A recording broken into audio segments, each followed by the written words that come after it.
Okay, so I have the Spec-D headlights for my FRS, and that comes with the standard halogen bulbs, which don't really care for them too much, and they're not very powerful. So I went ahead and got this HID conversion kit from GTA Retrofits.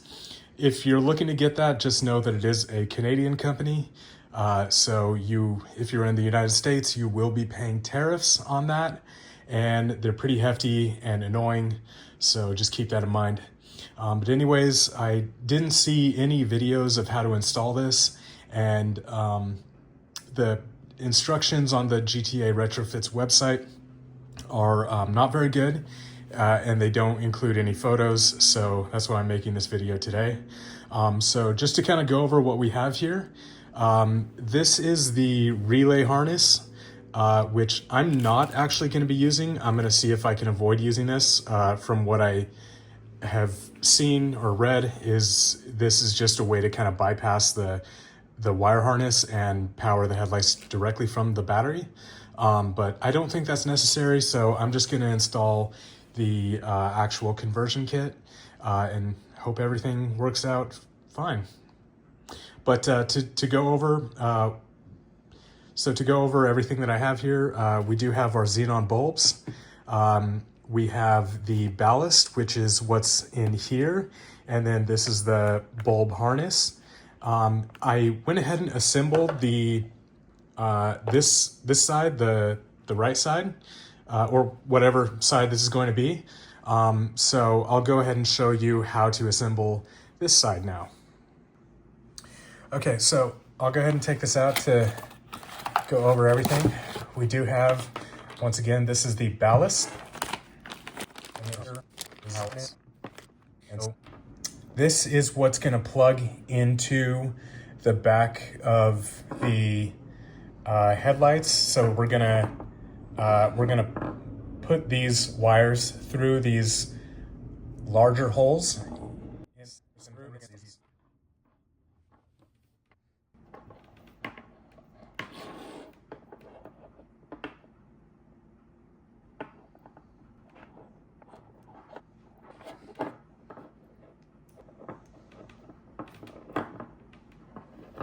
Okay, now that I got these through this little grommet thing, then now we can start attaching these these couplers. You can see that this one will take the thinner kind of diode here. Okay, so there's a clip inside of this on this side, I believe. It's on this side here, and that clips onto this to hold it into place. I believe so. I'm gonna try that, and hopefully I'm able to get it to click in. Okay, it looks like it's completely in there, maybe almost completely in there. I'm just gonna take these needle nose pliers to grab the pin and just very gently give it a pull. Yeah, I think that's pretty legit. Okay, so that's in there. I don't think that's going anywhere. Now let's do the other side. There is a clip, it's on the bottom here, and that clips onto this here. So we're gonna insert it this way, and we'll try to get that sucker in there. Okay. All right, yeah. All right, looks like we're in. Okay, so that's it. I got my 2 ballasts and my 2 harnesses ready to be installed. So let's go down to the car and see if we can get them on. Okay, so first little issue that I ran into is when I got these Spec-D headlights, the installation required me to kind of cut up the factory headlight harness and connect all the wires to this one 6-pin connector. So I no longer had the factory connector for the headlight bulb. In the Spec-D headlights, they have this wire that's inside of the the headlight housing itself, and it connects directly to the headlight bulb. So my plan is to cut these wires that are in the housing that connect to the headlight bulb in the headlight housing, and then crimp them onto wires that came from the relay. So I went ahead and cut the connector off of the relay. So this does render the relay harness useless. Kind of wish I had taken a crack at using the relay harness because I think it's pretty cool.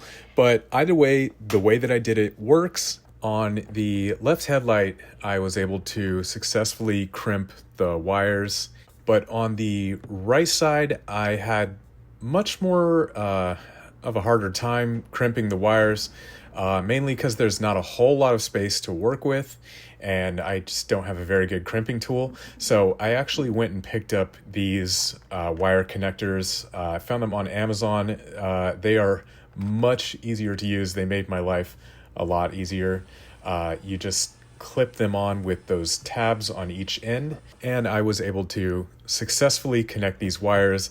I gave them a little tug to make sure that they were taut and secure, and then went ahead and connected the rest of the kit, including the ballast, which I mounted using zip ties on the sides there. Just put zip ties through the holes in the